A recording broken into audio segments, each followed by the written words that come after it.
السلام علیکم میری پیاری بہنیں اور محترم بھائی۔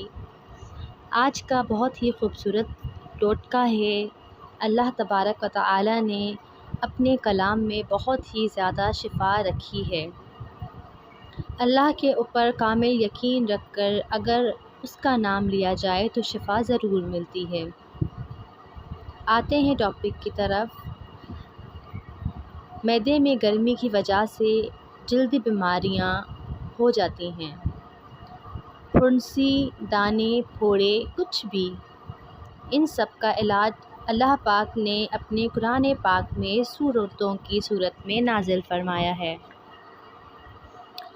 تو سب سے پہلے آپ پلیٹ میں پانی لے لیجیے یا گلاس میں پانی لے لیں، اور یہ میں نے خود بھی آزمایا ہوا ہے، الحمدللہ مجھے بہت فرق آیا۔ آپ 3 دفعہ بسم اللہ پڑھ کر اللہ اکبر اور 1 دفعہ عما ابرموا امرا فانما مبرمون پڑھ کر تھوک لگائیں، یا اسے دوائی، تیل یا مرہم پر دم کر کے آپ 1 دفعہ ضرور آزمائیں۔ انشاءاللہ تعالی اللہ کے فضل و کرم سے آپ کو ضرور شفا ہوگی۔ اللہ حافظ۔